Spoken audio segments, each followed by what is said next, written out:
2년 사귄 남자친구에게 프로포즈를 받고 처음으로 예비시댁에 인사드리러 간 날입니다. 사귀는 동안 한 번도 양가 부모님을 뵌 적이 없던 터라 굉장히 긴장되는 자리였어요. 왜 그렇게 긴장해? 완전히 얼었네. 그럼 긴장되지. 긴장이 안 되겠어? 잘 봐달라고 만나는 자리인데. 너무 긴장돼. 나 실수하진 않겠지? 그냥 평소 하던 대로 해. 실수할 게 뭐 있어? 소연이 네가 평소 말실수하는 타입도 아니고 덤벙대지도 않는데. 긴장해서 평소 안 하던 짓 할까 봐 그러지. 그러더라도 우리 부모님은 귀엽게 봐주시겠지. 어제도 말했지만 우리 동생 보고 실수하지만 않으면 될 거야. 너무 빤히 쳐다보지 말고 따로 질문하지 말라는 거? 그건 제대로 기억하고 있어. 그럼 됐어. 남자친구에게는 남동생이 하나 있었는데 어렸을 때 열병을 앓은 후 걷지 못하게 되었다고 해요. 그래서 어렸을 때부터 자기를 빤히 바라보는 것도 싫어하고 자신에 관한 질문을 하는 등 호기심을 갖는 것을 극도로 꺼리니 주의해야 한다고 했죠. 그리고 부모님께서도 남동생을 과하게 보호하는 스타일이라 남동생에게만 잘하면 큰 문제 없을 거라며 안심시켰죠. 그렇게 도착한 곳은 도시 외곽에 떨어져 있는 마을로 남자친구의 집은 1층으로 된 단독주택이었습니다. 남자친구가 학창시절엔 도시에서 살다가 10여 년 전 그곳에 집을 지어 이사 갔다고 했죠. 어머, 어서 와요. 소연 씨? 안녕하세요, 어머님, 아버님. 처음 뵙겠습니다. 진소연이라고 해요. 그래요. 어서 들어와요. 먼 길 오느라 수고했어요. 예비시댁에서는 웃는 얼굴로 환대해 주셨어요. 깔끔한 집에 아들을 위해 맞춘 듯 이곳저곳 안전시설과 편의시설을 갖춘 집이 참 인상 깊었습니다. 부모님의 안내에 따라 거실에 가서 앉자 이내 방에서 남동생이 나왔어요. 안녕하세요. 진소연이라고 합니다. 예. 남동생은 다소 무뚝뚝해 보이는 인상으로 휠체어에 앉아 고개를 까딱하더라고요. 성격상 살갑게 맞아주진 않을 거라는 남자친구의 말이 있었기에 그다지 당황스럽지는 않았지요. 그렇게 거실에서 의례적인 인사와 질문이 오고 간 후 식당으로 이동했어요. 널따란 식탁에 상다리가 괜찮을까 싶게 진수성찬이 차려져 있더라고요. 석호가 소연 씨 해물찜 좋아한다고 하던데. 네, 저 해물찜 좋아해요. 해산물 킬러거든요. 어머, 그래요? 잘 됐다. 많이 먹어요. 이거 다 소연 씨 위한 거니까요. 감사합니다, 어머님. 말씀 편하게 하세요. 그럴까? 그런데 이상한 점이 있었어요. 남자친구의 남동생은 어린 나이에 결혼했거든요. 그러니까 저한테는 동서가 될 사람도 있었는데 저에게 목인사를 한 뒤 다들 식탁에 앉아 식사를 시작한 후에도 내내 주방에만 있는 겁니다. 편의상 그 사람을 동서라고 할게요. 동서는 가족이라기보다는 마치 집에서 일하는 사람처럼 보였어요.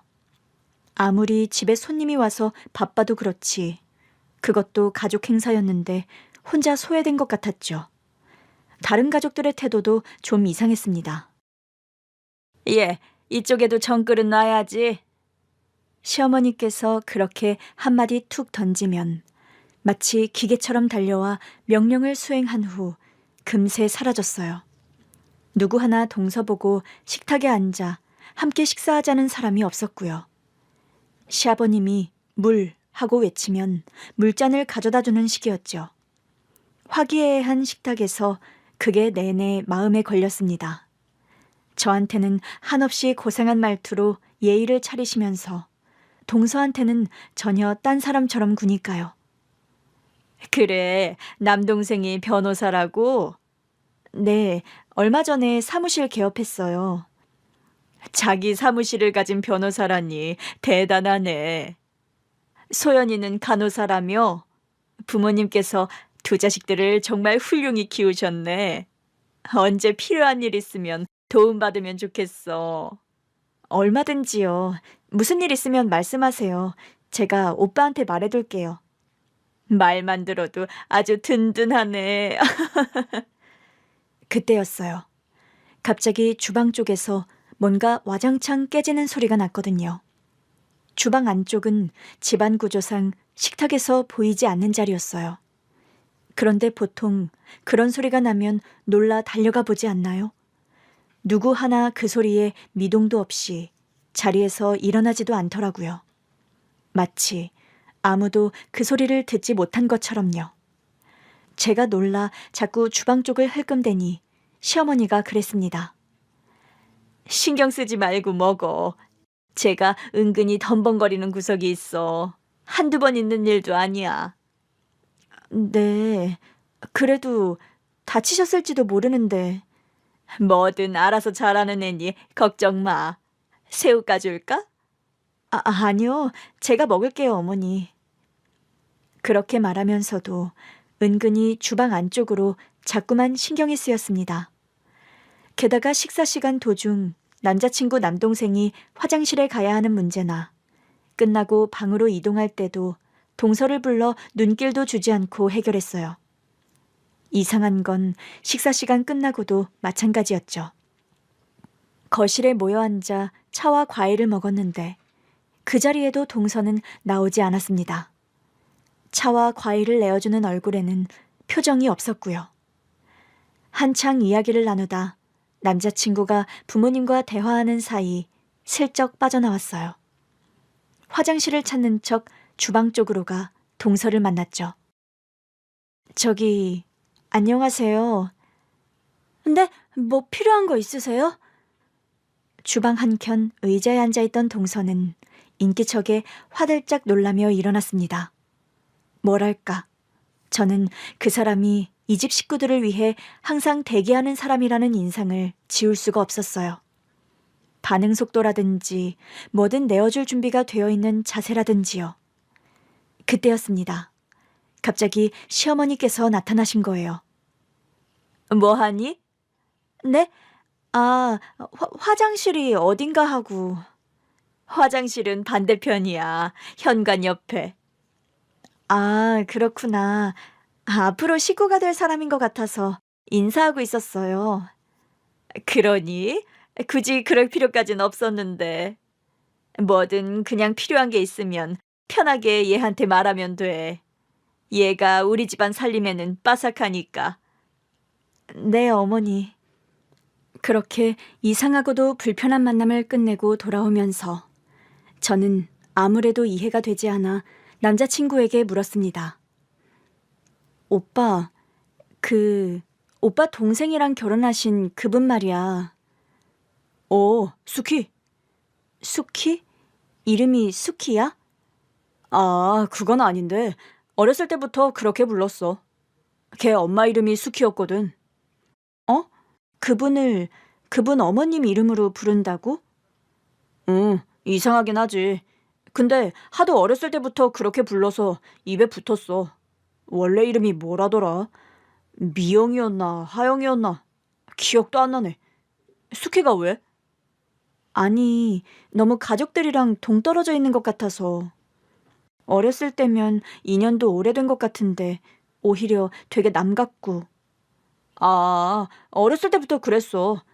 걔가 성격이 살갑지 않고 남 어려워하기도 하고 나도 거의 따로 이야기해 본 적이 없어. 그거랑 이거는 별개인 것 같은데. 그래도 그렇지. 어떻게 보면 이것도 가족 행사인데 혼자서만 주방일하고 식사 시간에 같이 식사도 안 하는 건 좀 이상해. 그런가? 수키 걔는 원래 그래서 나는 생각을 못했네. 나도 결혼하면 며느리 되는 건데 나도 결혼하면 같이 막 겸상 못하고 그렇게 되는 거 아니야? 뭐? 소연아, 걱정하지 마. 수키랑 너는 다르지. 너는 며느리지만 수키는 며느리라고 하긴 좀 그렇지. 며느리면 며느리지. 며느리라고 하긴 좀 그렇다는 건 뭐야? 걔는 그냥 남동생 간병 때문에 결혼시킨 애라 그냥 간병인 같은 거야. 신경 안 써도 돼. 어? 그게 무슨 말이야? 간병 때문에 결혼시켰다니? 수키 걔가 사실 어렸을 때부터 우리 집에서 딸처럼 컸거든. 그러다가 성인 돼서 그냥 종호랑 결혼시킨 거야. 키워준 은혜 갚겠다고 평생 종호 수발 들겠다고 한 거거든. 그 말은 저도 처음 듣는 말이었어요. 어렸을 때부터 알았다는 말이 어렸을 때부터 함께 자랐다는 것인 줄은 몰랐거든요. 그런데 듣다 보니 더 이상한 거예요. 부모를 잃고 혼자가 된 아이를 가족처럼 돌봐줬다는 건데 딸처럼 여기는 것 같지는 않았거든요. 남자친구는 동서 성격 때문에 그렇게 보이는 것뿐이라며 대수롭지 않게 생각하더라고요. 그렇게 집으로 돌아와 아무래도 이상하다 싶어 엄마한테 이야기를 꺼냈습니다. 다른 일도 아니고 결혼인데 조금이라도 찝찝한 구석이 있으면 안 되잖아요. 엄마, 그 집에 먼저 결혼해 어머님 아버님이랑 같이 살고 있는 며느리 있댔잖아. 그 휠체어 타는 남동생이랑 결혼했다는 그 사람? 안 그래도 너 그 이야기 하면서 참 대단하다 그런 이야기 했잖아. 어린 나이에 경제력도 없고 몸 불편한 사람이랑 결혼한 거 아니냐면서. 근데 막상 만나보니까 분위기도 그렇고 좀 이상해. 왜? 어떻게 이상한데? 나는 어린 나이에 그렇게 결혼했다고 하니까 대단한 수뇌보, 사랑, 뭐 그런 쪽으로 생각했거든? 근데 그 여자도 그렇고 그 집 식구들도 그렇고 완전히 서로를 남대하듯 하더라니까. 나는 그냥 그 집에서 주방일 해주는 여자인 줄 알았어. 그래? 그건 좀 그렇네. 하나를 보면 열을 난다고. 나중에 너를 그렇게 대할지도 모르고. 그러니까 나한테는 엄청나게 웃어주시고 환대해주시긴 했는데 그게 다 거짓말일 것 같다는 생각이 드는 거야. 그리고 나 오빠도 좀 다시 봤잖아. 석호를? 아니, 오빠도 그게 이상하다고 생각하지 못한다는 게 좀 그랬어. 게다가 그 사람도 멀쩡한 이름이 있을 텐데 수키라고 부르더라니까. 그 여자 엄마 이름이래. 어머님께서 어렸을 때부터 그렇게 불렀다고. 자기도 그렇게 불러서 이젠 진짜 이름이 뭔지도 헷갈려하고. 수키? 되게 웃기지. 사람을 뭐 그렇게 대하냐? 그런데 제 이야기를 듣던 엄마의 낯빛이 금세 어두워졌습니다.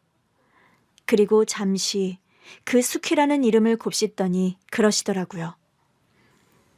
그러고 보니 시간이 벌써 이렇게 됐네. 응? 엄마 친구 말이야. 너 기억 안 나? 수키 이모. 왜 너 초등학교 때 머리 곱슬머리에 보라색 립스틱 바르고 다니던 우리 집 불났을 때 잠시 그 집에서 살았잖아. 맞아. 기억나. 맞네. 그 이모 이름이 수키였다 참. 병에 걸려 돌아가셨다던. 그러고 보니 아영이. 엄마의 말에 저도 불현듯 떠오른 사람이 있었습니다. 바로 그 수키 이모 딸이었던 아영이었어요. 저보다 1살 어린 애였는데 수줍음이 많고 참 귀여운 애였습니다. 이웃집이기도 했고 우리 집에 불이 났을 때 잠시 그 집에 신세진 적이 있거든요. 그게 제가 초등학교 저학년 때의 일이었어요. 그 후 갑자기 수키 이모의 사정으로 이사를 하게 되면서 멀어진 후 연락이 끊겼지만요. 잊으려야 잊을 수가 없는 게 우리 가족이 특히 신세를 많이 진 분이었습니다. 소연아, 혹시 그 애가 아영이 아니야? 글쎄, 잘 모르겠던데. 어렸을 때니까 얼굴 봐도 잘 모를 수 있잖아. 그건 그렇지. 근데 인상도 그렇고 내가 기억하는 아영이랑은 너무 다르던데. 세월이 흘렀잖아. 갑자기 좀 신경이 쓰이네. 엄마 이름이 수키란 것도 그렇고 부모 잃고 그 집에서 살았다는 것도 그렇고 말이야. 그러게. 그 애가 진짜 아영이면 엄마는 좀 마음이 너무 아플 것 같은데. 그건 그렇지. 저와 엄마는 잠시 할 말을 잃었습니다. 그 애가 정말 아영이라면 그렇게 살고 있으면 안 되는 거였거든요. 엄마는 아무래도 마음이 쓰였는지 그날 밤 잠을 설쳤고 이른 아침 제 방에 찾아왔더라고요.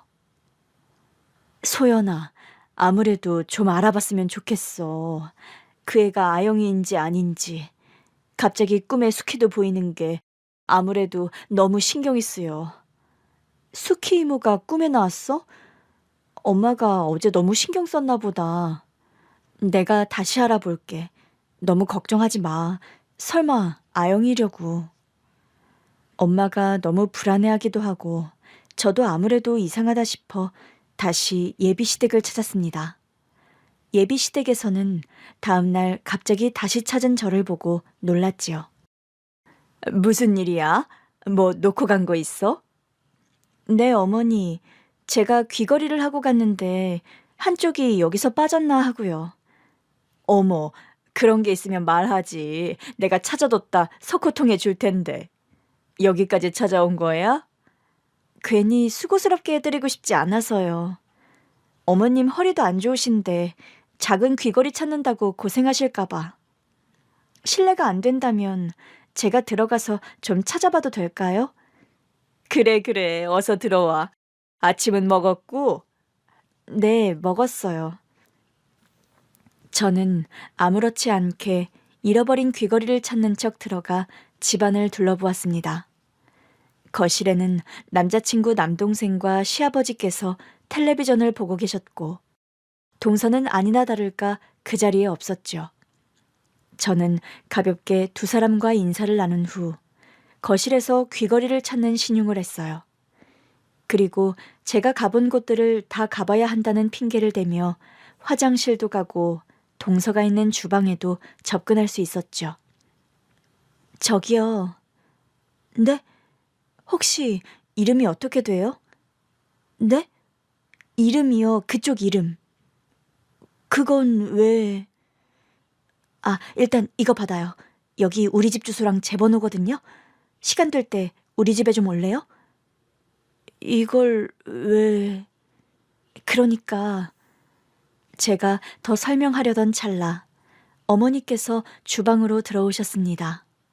저는 황급히 쪽지를 준 동서의 손을 밀어 숨기게 했어요. 다행히 어머님께서는 눈치를 채지 못한 것 같았죠. 소연아, 찾았니? 네? 아, 아니요. 여기에도 없어요, 어머니. 없겠지. 수키 제가 청소를 얼마나 깨끗이 하는데. 수키, 넌 봤니? 작은 진주가 달린 귀걸이 하나를 떨어뜨렸다는데. 아니요, 못 봤어요. 여기까지 찾았는데 없는 걸 보면 아무래도 석호 오빠 차에서 떨어뜨렸나 봐요. 그러게, 아끼는 건가 보네. 이렇게 아침부터 찾으러 다니는 거 보면. 아버지가 대학 들어간 기념으로 사주신 거라. 그래? 그럼 귀한 건데. 이 집에서 찾으면 꼭 내가 따로 빼둘게. 혹시 청소기에 딸려 들어갔나? 수키야, 이따 쓰레기통 한번 뒤져봐라. 네. 어머님 말씀에 순간 괜한 말을 해 고생시키겠구나 싶어 아차 싶었지만 어쩔 수 없었어요. 그때 저는 그저 동서가 제 메시지를 제대로 읽고 연락 주기만을 바랐죠. 그리고 그날 밤이었어요. 11시니까 생각보다 꽤 늦은 밤이었는데 문자 메시지가 왔지요.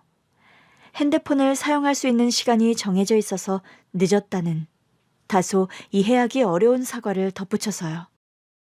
연락 달라고 하신 이유가 뭔가요? 확인하고 싶은 게 있어서요. 제가 아는 사람인 것 같다는 생각이 들거든요. 어머님께선 수키라고 부르시던데 혹시 진짜 이름을 알 수 있을까요? 제 문자의 동서는 한참이나 답장이 없었습니다. 초조하게 문자 메시지를 기다리는데 답장이 떴어요. 그리고 그 답장을 보는 순간 심장이 철렁 내려앉았죠. 송아용입니다. 그 순간 저도 모르게 제 손이 바들바들 떨렸어요. 모든 게 딱딱 들어맞고 있었으니까요. 저는 어떻게 이야기를 시작해야 할지 감이 안 잡혔습니다. 저는 아무래도 제가 찾고 있던 분이 맞는 것 같은데 혹시 이번 주말에 제가 드린 주소로 와주실 수 있으실까요? 힘들어요. 왜요? 집에서 나가려면 허락이 필요해서요. 저는 이해가 되지 않았습니다. 아무리 시부모님을 모시고 사는 처지랄지라도 집 밖에 나가는 것조차 허락이 필요하다니요. 어떻게 하면 이 사람을 집 밖으로 나오게 할 수 있을지 고민하는데 다시 메시지가 왔습니다. 그럼 도와주세요. 그래서 저는 바로 어떻게 도와드리면 되냐고 물었지만 답장이 오지 않았어요. 아무래도 더는 핸드폰을 사용할 수 없는 시간인 것 같았죠. 저는 엄마에게 이 사실을 알리고 밤새워 궁리했습니다. 그리고 아이디어 내기를 예비 신랑을 통해 일부러 어머님이 안 되는 시간을 골라 어쩔 수 없이 동서가 저와 외출할 수밖에 없는 시간을 만들기로 한 거예요. 수키, 쟤를 데리고 나가고 싶다고? 네, 어머니. 저희 엄마가 시댁 식구들께 드릴 선물을 사고 싶으시다는데 취향도 뭣도 알 수가 없어서요. 동서는 그 집에서 며느리로 산 세월이 있으니 아무래도 가족들 취향을 잘 알 것 같은데 도움을 받아도 될까요? 수키는 글쎄다. 남들이랑 어울리고 그러는 애가 아니라서 도움이 될까 싶은데 성격이 좀 그래서 괜히 사부인한테 욕보일 것 같아서 말이야. 전에 보니까 그런 분은 아니신 것 같던데요. 결혼하면 앞으로 형님 동서해야 하는 처지인데다가 제가 여러모로 도움을 받아야 할 것 같아 미안하기도 해서요. 그리고 친해지는 계기도 필요하고요. 소연이 너는 늦게 들어왔다고 수키 눈치 볼 필요 없어. 그래도 네가 손윗 사람인데 아무튼 그럼 내가 수키한테 말해서 늦지 않게 그곳으로 가라고 하마. 다행히 그 작전은 먹혀들었고 동서를 저희 집으로 데리고 올 수 있었습니다. 집에서는 엄마가 초조하게 동서를 기다리고 있었고요. 약속 장소에서 만나 집으로 가는 내내 동서는 아무 말이 없었습니다. 이상한 핑계를 대서 집 밖으로 나오게 한 것인데도 궁금한 것도 없는 것 같았어요. 대신 바쁘게 창밖을 내려다보더라고요. 여긴 처음 와보는 거예요? 그냥 집 밖에 나온 지 너무 오랜만이라서요. 왜 안 나오는 거예요? 두 분 눈치 보여서요? 나갈 일이 없어요. 친구도 없고 만날 사람도 없고 갈 곳도 없는데 나갔다 온다고 하면 엄마가 안 보내주시거든요. 동서는 덤덤하게 그런 이야기를 했습니다. 시어머니를 엄마라고 부르는 모양이었어요. 어렸을 때부터 그 집에서 딸처럼 자랐기 때문이겠죠. 저도 더는 질문을 하지 않고 집으로 데려왔습니다. 엄마는 저를 따라오는 동서를 빤히 바라보더니 조금 혼란스러워하는 것 같더라고요. 제가 바로 알아보지 못했던 것처럼 분위기가 너무 다르니 엄마도 긴가민가 하셨던 거죠. 안녕하세요. 형님 어머님이시라고. 이건 어머님께서 챙겨 보내주신 거예요. 네, 고마워요. 이리 와서 앉아요. 감사합니다.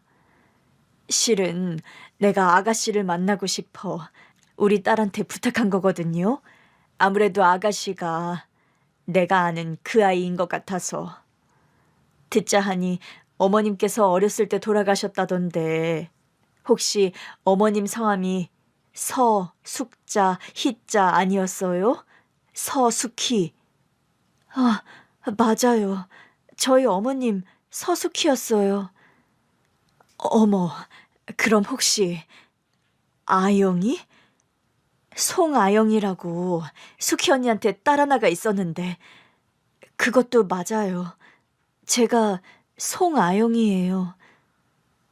그럼 혹시 나 기억 안 나요? 그 외에 우리 집 홀라당 불타서 그 집에서 신세진 적이 있는데 우리 딸이랑 서로 언니 동생하고 얘 아래로 아들도 하나 있거든요. 우리 아들이 그 집에서 아영이가 그린 그림을 찢어 난리가 난 적도 있는데 또 어머 얘 무슨 일이 있었지? 기억이 엄마 진정해. 엄마는 동서가 수키 이모의 딸이라는 것을 확신하며 흥분했어요. 그런데 이야기를 잠자코 듣고 있던 동서가 동요하기 시작한 겁니다. 감정이 없나 싶게 한결같이 같은 표정을 짓고 있던 동서가 다소 놀란 듯 엄마를 바라보는 거예요. 나 기억나요? 아, 소연 언니, 대연이. 그 아이 입에서 제가 말한 적도 없는 남동생 이름이 튀어나온 순간 저도 얼마나 놀랐는지 모릅니다. 그 애는 기억 속 그 아영이가 맞았던 거예요. 엄마는 놀라 입을 떡 벌리다가 오열하며 덜덜 떨리는 손으로 아영이를 품에 안았어요. 어머, 아영아. 어머, 어떡해. 우리 수키 언니 딸, 네가 그 아영이 맞는 거야? 현자 이모? 어머, 그래. 내가 현자 이모야. 너 나 기억해? 기억이 나니? 엄마는 동서를 품에 안고 정말 엉엉 울었습니다. 그리고 엄마 품에 안겨 얼떨떨하게 있던 동서의 눈에도 눈물이 흐르기 시작했어요. 그 예쁘고 곱던 귀여운 아영이가, 사랑스러운 요정 같던 그 아영이가 왜 이렇게 됐을까요? 제가 아영이를 처음 기억하는 것은 6살 무렵이었습니다. 저도 어렸기 때문에 단편적인 기억뿐이지만 같은 아파트에 살면서 자주 어울려 놀았던 기억이 있지요. 아영이의 엄마였던 수키 이모도 저를 참 예뻐해 주셨어요. 아유, 우리 아영이는 아직도 콩알만한데 언제 우리 소연이처럼 클까? 언니, 아영이는 소연이보다 1살 더 어리잖아. 아직 한창 클 때인데 무슨 그런 걱정을 해? 아니야, 아영이 얘는 또래 애들보다 확실히 늦어. 내가 너무 애를 늦게 낳아서 성장도 늦나 싶어. 애들은 커봐야 아는 거네요. 걱정하지 마. 그나저나 내일 우리 애들 좀 부탁해.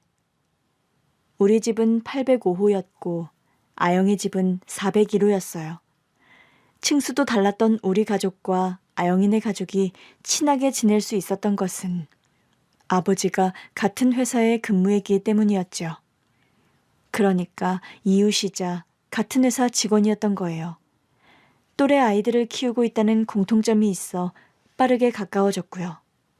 그래서 어렸을 땐 서로 도움을 주고받으며 지냈습니다. 수키 이모한테 일이 있는 날이면 아영이를 우리 집에 보내기도 했고요. 그러다 아랫집에서 큰 불이 난 적이 있어요. 그 불이 위층인 우리 집까지 번져 그야말로 집이 완전히 홀라당 타버렸지요. 아니, 이게 무슨 냄새지? 소연 엄마, 불 올려놓은 거 있어? 아니, 없는데. 어디서 탄 냄새가. 밖에서 올라오는 냄새 아니야? 잠깐만, 불난 거 같은데? 아버지께서 온 가족을 밖으로 대피시킨 덕에 집이 타버린 것 말고는 피해는 없었습니다. 달리 말하면 사람 말고 다 잃은 거지만요. 보험이니 보상이니 그런 문제를 논하는 동안에도 우리 가족이 쉴 곳이 필요했어요. 어쨌거나 부모님은 일을 가야 했고 저와 동생도 학교에 가야 했죠.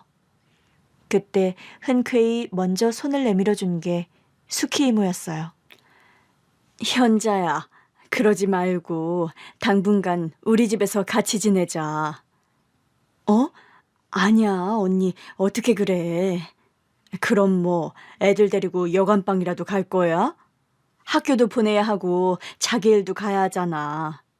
어른들이야 불편한 좀 감수한다지만 애들 데리고 그렇게 바깥 생활하는 거 아니야. 그냥 우리 집에서 지내. 그게 편하지. 어떻게 그래. 아영 아빠한테도 미안하고. 아영 아빠도 그러라고 했어. 안 그래도 어쩌려나 하고 있었는데 내가 이야기하니까 그럼 되겠다고 좋은 생각이라며 무릎을 치더라. 언니가 고생이잖아. 내가 고생은 뭐가 고생이야? 너가 같이 지내면 우리 같이 맛있는 것도 해먹고 좋지. 당분간 아영이 안방에서 재우고 아영이 방 비워줄 테니까 그 방에서 지내. 좁기야 하겠지만 온 가족 한 방에서 오순도순 지내보는 것도 나쁘지 않지. 그렇게 수키 이모의 배려 덕에 저희는 그 집에서 당분간 신세를 지게 되었습니다. 저희는 너무 어렸기 때문에 어른들처럼 사건의 심각성을 크게 느끼지 못했어요.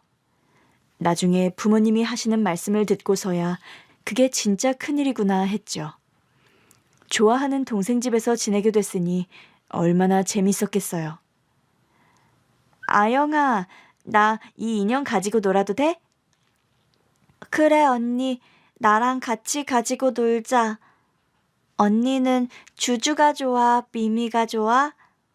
나는 아무거나 괜찮아. 그럼 주주가 더 예쁘니까 언니가 주주 인형 가지고 놀아. 언니도 주주 인형처럼 예쁘잖아. 고마워. 그럼 너는 미미처럼 귀여우니까 미미 하자.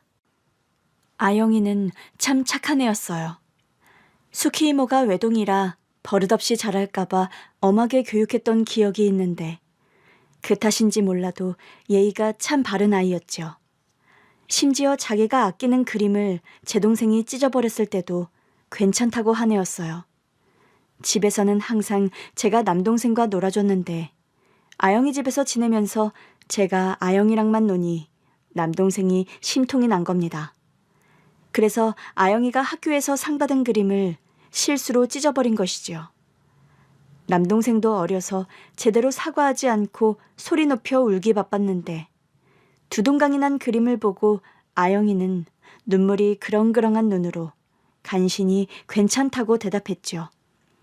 그 표정과 그때 느꼈던 감정만큼은 지금도 선명히 기억하고 있습니다. 엄마가 아영이를 보고 어린데 어른스럽다고 한 말의 의미를 정확히 이해했던 날이었으니까요. 아영아, 오늘 많이 속상했지? 응? 아니야. 그림은 또 그리면 되잖아. 대연이가 일부러 그런 것도 아닌데 뭐. 아영이, 너는 참 대단하다. 나였으면 내 동생이지만 때려주고 싶어서 엉엉 울었을 텐데. 나도 눈물이 쬐끔 났어. 쬐끔 났잖아. 나는 펑펑 울었을 것 같은데. 멋있었어. 나 최고야? 응, 너 최고야. 얼마만큼? 하늘만큼, 땅만큼. 우와, 언니도 최고.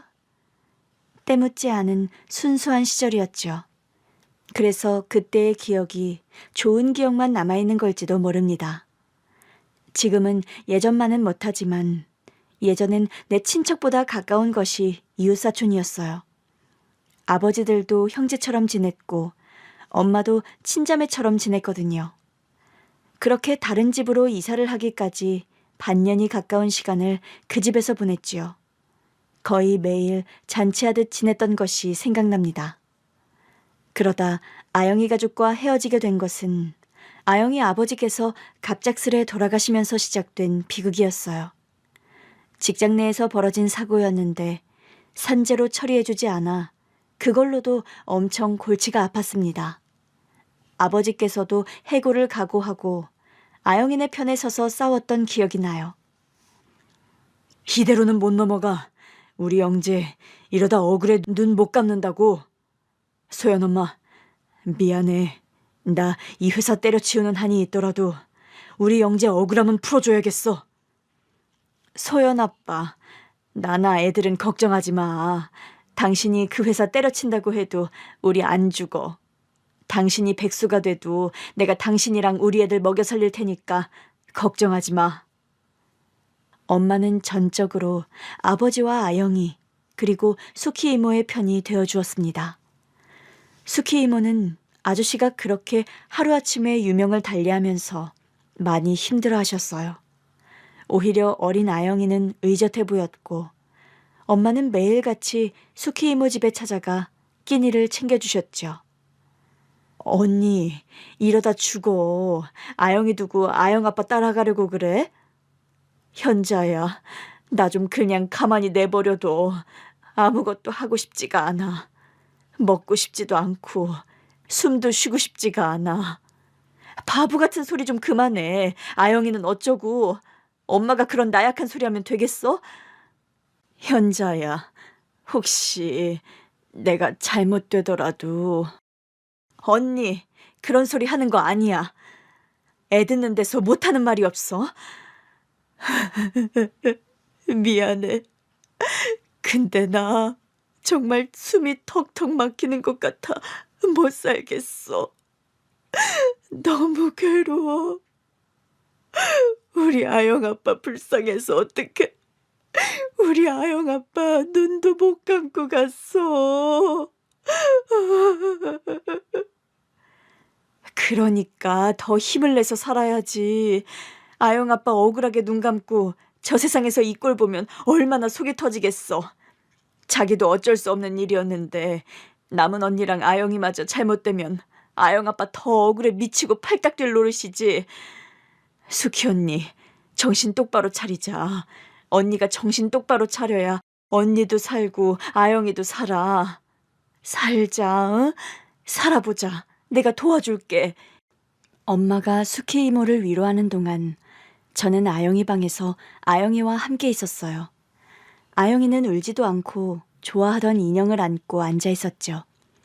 저도 그때 어렸지만 말하지 않아도 위로하는 법을 알게 되었어요. 아영이의 머리를 가만히 쓰다듬어 주거나 안아주는 것으로요. 다행히 저희 아버지를 비롯해 아영이 아버지 편에서 싸워주신 분들 덕분에 아영이 아버지는 산재 처리가 되었고 적절한 보상을 받을 수 있게 되었습니다. 이미 아저씨는 세상에 없으니 적절한 보상이라는 말은 어울리지 않지만요. 하지만 비극은 끝난 것이 아니었습니다. 수키 이모 건강이 크게 나빠져서 아영이 외할머니가 있는 곳으로 가게 된 거예요. 언니, 꼭 그렇게 가야겠어? 내 옆에 있어. 나랑 같이 있자, 언니. 응? 현자야, 그동안 고마웠어. 소연 아빠한테도 고맙다고 꼭 전해줘. 내가 직접 감사 인사할 수가 없어.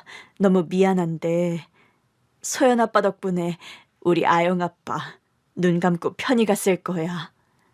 이 은혜는 두고두고 기억할게. 우리 사이의 은혜는 무슨 얼어 죽을 놈의 은혜야. 언니, 그러지 마. 나랑 같이 있자. 언니 보내고 싶지가 않아. 이렇게 헤어지면 영영 헤어지는 것 같아 그래. 놀러 올게. 너도 놀러 오고 그러면 되잖아. 잘 살아, 현자야. 그게 수키 이모를 본 마지막 기억이었습니다. 초등학교 4학년 때의 일이었고 자라면서 엄마가 여러 번 곱씹어주지 않았더라면 까맣게 잊어버렸을 만큼 먼 일이었죠. 그로부터 한 1년간은 전화와 편지로 연락했던 것으로 기억합니다. 그때 아영이가 보냈던 편지를 지금도 간직하고 있어요.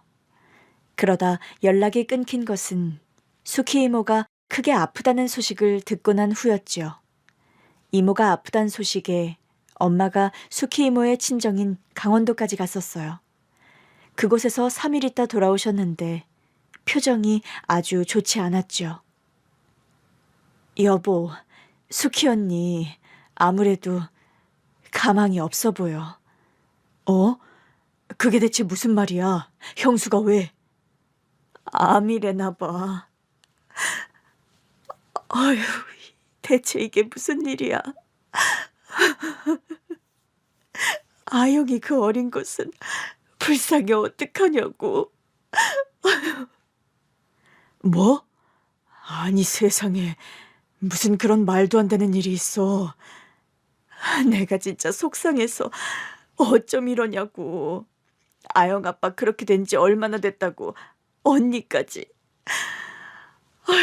우리 아영이 불쌍해서 어떡해. 그 뒤로 엄마는 매일같이 강원도의 수키 이모 집에 연락해 안부를 챙겼어요. 거리가 멀고 우리 집도 경제활동을 해야 하다 보니 자주 갈 수 없다는 게 흠이었습니다. 저도 따라가고 싶었는데 너무 먼 길이라 엄마가 데려가 주지 않았어요. 아영이를 만나 위로해주고 싶어 편지만 보낸 거예요. 그런데 그러던 어느 날 연락이 뚝 끊겨버렸고 엄마가 일까지 쉬며 올라갔을 땐 이미 수키 이모는 저 세상 가고 없더랍니다. 어떻게 연락도 안 해주냐고 아영이 할머니를 붙들고 많이 우셨나 보더라고요. 여보, 나 아영이가 너무 마음에 걸려서 잠을 못 자겠어. 에휴, 진짜 우리가 데려오자 그럼. 당신은 괜찮겠어? 안 괜찮을 건 또 뭐야. 애가 둘이 있나 셋이 있나 숟가락 하나만 더 넣으면 되지. 형이랑 형수 생각하면 나도 도저히 그냥 두고 보기가 힘들어. 아영이 친가 쪽은 아영이 아버지가 돌아가시면서 연락이 끊겼고 아영이 외할머니는 연세가 좀 많으셨습니다. 완전히 강원도 시골에서 살고 있었던 탓에 학교 보내기도 쉽지 않았다고 해요. 그래서 부모님께서 상의 끝에 아영이를 데려다 키우려고 함께 올라갔는데 황당하게도 아영이가 없더라는 거예요. 도시에 사는 아영이 이모한테 보냈다면서요. 엄마가 알기론 수키 이모 형제로는 오빠만 있다고 했습니다. 수키 이모 오빠도 형편이 좋지 않다는 말을 수키 이모 살아계셨을 때 하셨다고요. 그러면 그 이모네가 어딘지만 알려달랬더니 무슨 상관이냐고 귀찮다는 듯이 쫓아버리셨다고 해요. 혼자 손녀 기르기가 힘들어 혹시 보육원에 보내버린 거 아니냐고 엄마가 울면서 제발 알려달라고 했는데 노인네 고집이 어찌나 센지 절대 알려주지도 않고요. 그렇게 제가 5학년이 되던 무렵 완전히 끊겨버렸다가 20여 년이 넘어서야 만난 거예요. 아영아, 너를 그렇게 보내고 얼마나 울었는지 몰라. 대체 어떻게 지낸 거야? 소연이 말로는 그 집에서 어렸을 때부터 살다 결혼했다는데 나는 네가 이모 집에 갔다고 생각하고 있었어. 이모는 이모죠. 지금 엄마가 저 낳아준 엄마의 중학교 동창이었거든요. 할머니가 친척집이라고 했었고 학교 다니려면 그 집에서 살아야 한다고 해서 어쩔 수 없이 따라갔어요. 그럼 실은 친척집이 아니라 엄마 친구 집이었던 거야? 아영이는 엄마의 물음에 천천히 고개를 끄덕였습니다. 그리고 곧 아영이의 이야기가 시작되었죠. 아영이도 너무 어렸을 때의 일이라 우리 가족에 대한 기억이 희미한 만큼 부모님에 대한 기억도 거의 없다고 하더라고요. 강원도로 이사 간 후 엄마 건강이 더 좋지 않아졌고 전학수속도 제대로 밟지 않아 한동안 학교에도 가지 않았다고 했죠. 엄마, 나 학교 언제 가? 나도 학교 가고 싶은데. 학교는 무슨 학교야? 네 엄마 아픈 거 안 보여? 엄마, 애한테 소리 지르지 마. 안 그래도 심란해 죽겠는데 학교 타령이나 하고 있으니 그렇지. 기집애 학교 보내 뭐 한다고. 아휴, 엄마, 그런 소리 좀 하지 말라니까. 요즘 누가 그런 소리를 해. 내가 제명에 못 살지. 제명에 못 살아. 과부되어 돌아온 아픈 딸년 수발에 어려 쓸모없는 손녀까지. 외할머니는 아영이를 그다지 반기지 않았다고 했습니다. 그러니 아영이도 외할머니와 사이가 대면대면했던 것이고요. 수키 이모가 죽고 난 후 얼마 뒤 이모라는 사람이 왔답니다. 따라가면 학교도 갈 수 있다고 집에 오빠들도 있어 좋다고 가라고 했대요. 그렇게 그 집에 양딸로 가게 된 건데 나중에야 할머니가 엄마가 남긴 재산 일부와 함께 자신을 그 집에 보낸 걸 알게 된 거예요. 시어머니는 엄마의 부고 소식을 듣고 장례식장을 찾았다가 외할머니와 이야기를 나눈 끝에 혼자 남은 아영이를 데려가기로 결정한 것이고요.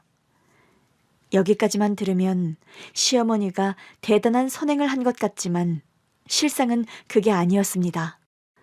그러니까 수키 이모가 남긴 돈을 그 집에 주고 너를 맡겼다고? 석호 오빠 집에? 주변에다는 입양한 딸이라고 하면서 키웠어. 할머니 말대로 학교는 갈 수 있었는데 상황이 그리 좋지는 않았지.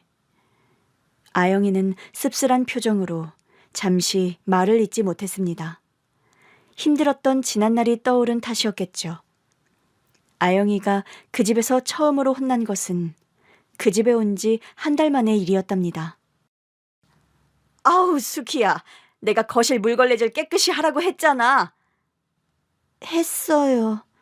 세상에 이렇게 물바다를 만들어 놓고 뭘 했다는 거야? 물자국에 물 그대로 질질 흘려놓고 너 이러다 종호 미끄러지기라도 하면 어쩌려고 그래? 그 집에는 어려서부터 걷지 못하는 아들 하나가 있었답니다.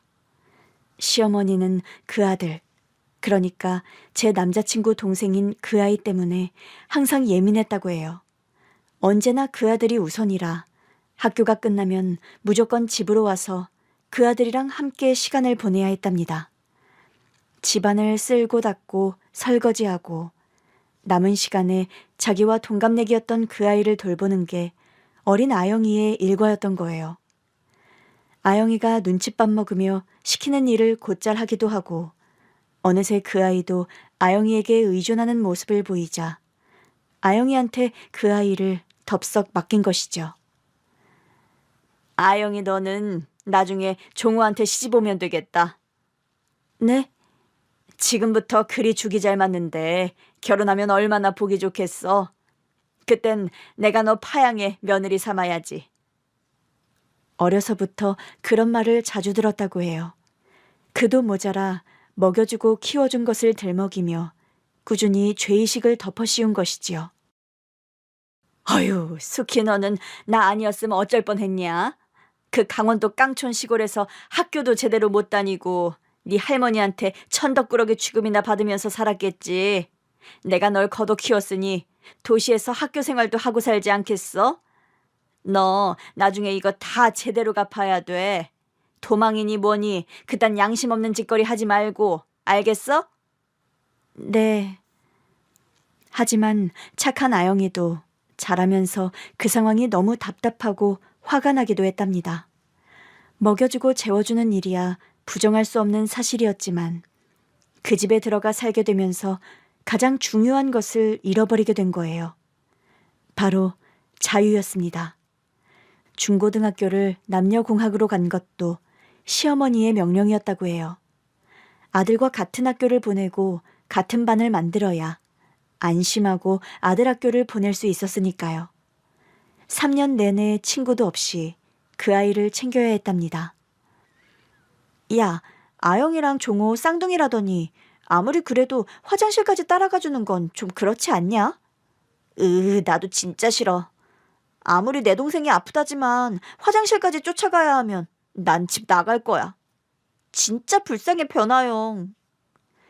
등하교도 그 집 아들과 함께여야 했고 급식도 그 집 아들과 함께 먹고 심지어 학원까지도 레벨에 상관없이 보냈다는 거예요. 학원을 보낸 것도 아들이 가고 싶다고 하니까 보낸 거였습니다. 늘 붙어 있어야 하므로 수학여행이나 소풍 같은 활동도 거의 참석할 수가 없었고요. 여자아이한테 붙여놨다고 해도 기가 막힐 일이었는데 남자아이 화장실까지 따라가게 했다는 말을 듣고 저와 엄마는 너무 기가 막혀서 할 말을 잃고 말았습니다. 왜 그렇게 살았어? 왜 그렇게 미련하게 살았어, 아영아? 그래도 고아된 저 먹여주고 재워주시고 한 건 맞았으니까요. 갈 곳도 없었고요. 사춘기를 혼자 심하게 앓고 고등학교 때 딱 한 번 가출하려고 마음먹은 적이 있어요. 근데 아무리 생각해도 갈 곳이 생각이 안 나더라고요. 그때 이모랑 소연 언니 생각을 하긴 했는데 여전히 그곳에 살고 있을지 모를 일이고 갑작스레 가봤자 저를 받아주지도 않을 텐데 곤란하게 해드리고 싶지도 않았고요. 그래도 왔어야지. 일단 우리를 찾았어야지, 이거사. 객관적으로 생각해봐도 먹고 살려면 그 집에 남아있는 게 맞는데 도저히 너무 힘들어서 못 살겠다 싶어 밤중에 몰래 나가려고 했거든요. 그렇게 가출을 결심한 아영이가 조심스레 현관을 나서려던 순간이었답니다. 둘째 아들 방문이 열리더니 휠체어 밀리는 소리가 들리더래요. 들켰다는 생각이 들어 가슴이 철렁 내려앉았는데 아영이 쪽으로 주머니 하나가 툭 하고 떨어졌대요. 뭔가 싶어 보니 적지 않은 돈이 들어있었답니다. 가져가. 이걸 왜... 너 돈도 없을 거 아니야. 무슨 돈으로 나가려고. 그러니까 왜 나한테 이걸 주는 건데? 미안해서. 어? 잘 살아. 나야 너 없이 좀 힘들겠지만 너는 나 없으면 자유롭게 잘 살겠지. 종호야. 내가 걸을 수 있었더라면 좋았을 텐데. 그럼 너한테 이렇게 미안해하지도 않아도 됐을 텐데. 엄마 깨기 전에 얼른 가. 자유롭게 살아, 아영아. 아영이는 그 돈을 가지고 집을 나섰대요. 그리고 집에서 멀지 않은 곳에서 찬바람을 쐬고 오랫동안 앉아있다가 새벽에 그냥 그 집으로 다시 들어갔답니다. 종호 때문이었어요. 그 집에서 나를 수키가 아니라 아영이라고 불러주는 사람은 종호 하나였거든요. 아무리 그래도 그렇지. 종호는 다리도 아프지만 마음도 아픈 애라. 아무리 극진한 보살핌에 관심을 받는 그 집 친아들이라도 저랑 처지가 그리 다르진 않았으니까요. 그냥 그 애가 불쌍하고 그 애가 신경 쓰여 떠나지 못하는 저도 불쌍하고 그래서 돌아갔어요. 그 집에 남기로 하면서 아영이는 꿈도 없이 그렇게 살았답니다. 성인이 된 후 얼마 안 돼 시부모님은 정말로 아영이를 파양하고 둘째 아들이랑 결혼을 시켰대요. 말로는 딸 같은 며느리 들여 평생 가족하고 싶었다고 포장했지만 남자친구가 한 말처럼 아픈 아들 평생 간병이나 하고 살라고 족쇄를 채운 것이었죠. 그때도 둘째 아들이 울면서 부탁하더랍니다. 아영아, 제발 그냥 나가. 나 너랑 결혼 안 해. 너가 왜 나랑 결혼해? 나 같은 거랑. 내가 엄마 아빠한테 말했어. 너랑 결혼 안 한다고. 제발 그냥 나가. 도망이라도 쳐. 종호야, 내가 어딜 가겠어. 나는 갈 곳도 없고 갈 수 있는 데도 없어. 오랜 속박은 사람을 무력하게 만드는 법이었습니다. 도망도 살고자 하는 의욕이 있을 때나 가능한 일이었어요. 후에 알게 된 사실이지만 아무래도 이상해 정신과 상담을 했더니 아영이는 오랜 우울증을 가지고 있었습니다. 도망치고 싶지만 도망갈 수 없었던 걷지 못하는 둘째 아들에게 자기 자신을 이입한 거예요. 그렇게 또 10년을 훌쩍 넘게 그 집에서 살았답니다. 도망칠 생각도 없이 그 집안에 딱 맞춘 가전처럼 굴면서요. 행복하진 않았어도 못 견디게 괴롭진 않았어요, 이모. 그래도 처음으로 나를 알아주는 사람이 있을지도 모른다는 생각에 변아영이 아니라 송아영이라는 이름을 써봤어요. 나를 알아봐줘서 너무 고마워, 언니. 내가 수키 언니를 어떻게 봐. 네가 이렇게 살고 있었는데 나중에 무슨 염치로 수키 언니를 보냔 말이야. 엄마도 저도 아영이가 그 집에서 나왔으면 하고 바랐어요. 아무리 그래도 모르면 모를까 아영이를 그 집에서 살게 하고 싶지 않았습니다.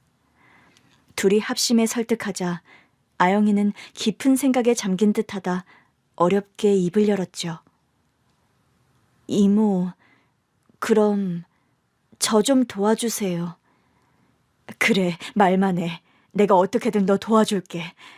그냥 이대로 너 집에 가지 말아라. 여기 있어. 이런 결혼에 이혼? 그거 식은 죽 먹기야. 대현이가 변호사 됐어. 우리한테는 일도 아니다. 그게 아니라 아영이는 이혼을 원하는 것이 아니었습니다. 남편인 둘째 아들과 함께 그 집에서 나오는 것을 원했어요. 동정과 연민으로 시작된 감정이 다른 형태의 사랑이 되어버린 것이지요. 저도 그렇지만 종호도 줄곧 부모님으로부터 독립하고 싶어 했어요. 하지만 그 몸으로 어떻게 꿈이나 꾸겠어요. 그렇다고 우리 둘을 독립시켜 주실 분들도 아니고 그냥 둘이 나와서 살고 싶어요. 제가 무슨 일이든 해서 먹고 살 수 있으니까요. 정말 그러면 되겠어? 굳이 그 아이랑 같이 나와야겠어? 종호 아니었으면 저도 어떻게든 나왔을 거예요. 일단 알겠다고 한 뒤 엄마는 시댁 식구들을 위해 미리 준비해 놓은 선물을 들려보냈습니다. 물론 제 결혼은 이미 물 건너간 일이었어요. 부모님께서는 그런 집안과 사돈 맺고 싶어 하지도 않았고 저도 그런 사람들을 시부모로 남편으로 받아들이고 싶지 않았습니다. 2년을 사귀는 동안에도 그런 사람인 줄 몰랐던 것이 억울하면서도 이제라도 알게 되어 가족이 되지 않은 것을 다행으로 여겼죠. 오랜만에 온 가족이 모여 이 문제를 논의했는데 동생 말로는 법적 다툼은 해볼만 하지만 그렇다고 그걸로 얻을 수 있는 재산상 이득이 많지는 않을 거라고 하더라고요. 당시 수키 이모가 남긴 재산을 당시 외할머니께서 얼마나 넘겼는지도 불분명하고 남은 재산도 외할머니께서 임의로 처분했을 가능성이 커서 되찾기는 힘든 상황이었습니다. 그러니 최대한 법을 이용해 그들을 설득하는 쪽으로 해보기로 한 거예요. 아유, 이렇게 우리 애들 덕분에 새로운 가족도 생기고 나는 참 좋네요. 오늘 두 분을 이 자리에 모신 것은 아이들 결혼 문제 때문이 아닙니다. 예? 그게 무슨... 저는 우리 소연이 석호랑 결혼시킬 생각이 없어요. 아니, 그게 무슨 말씀이세요? 결혼시키기로 한 거 아닌가요? 아니요. 저는 오늘 소연이 이야기를 하러 온 게 아닙니다. 아영이요. 그 집에 살고 있는 아영이 내보내주세요. 예? 아영이요? 아영... 수키? 사돈이 우리 수키를 어떻게 알아요? 수키 아니고요. 아영이요. 멀쩡한 애 이름이 있는데 왜 애 이름을 그렇게 부르나요? 걔가 내 동창 딸이에요. 동창 부르듯이 이름을 부르다 보니 습관이 된 거고요. 그나저나 사돈이 왜 내 며느리를 내놓으라 말아인가요? 저는 아영이 엄마가 살아생전 연이 있던 사람입니다. 그래서 내 딸 같은 애예요, 그 애가. 아영이 엄마 그렇게 되고 나서 내 딸로 키우려고 했는데 온데간데 없이 사라져서 마음에 묻고 살았고요. 듣자 하니 우리 아영이 정말 힘들게 하셨더군요. 힘들게 했다니요? 우리 집 아니었음 걔는 보육원에서 천덕꾸러기로 자랐을 겁니다. 검은 머리 짐승 키우는 게 어디 쉬운 일인 줄 알아요? 모르긴 몰라도 그쪽은 우리 아영이 덕을 많이 봤겠지요. 걷지도 못하는 아들 수발 들게 하고 결혼까지 시켰으니까요. 뭐예요? 긴 말하기 싫으니 간단히 말할게요. 아영이 데려오면서 아영이 할머니한테 받은 돈 있죠? 그걸로 법적 분쟁 만들려면 얼마든지 만들 수 있습니다. 내 아들 변호사인 거 들어 알고 있을 거라고 생각해요. 이제 와서 굳이 그런 싸움 하고 싶지도 않고 아영이도 원하지 않으니 순순히 그 애들 독립시키면 그냥 그쪽 못 본 채 지나가려고 합니다. 독립을 시키다니? 지금 우리 둘째 부부를 내보내라 그거예요? 내가 그 집을 지어 시골에 사는 이유가 뭔데요?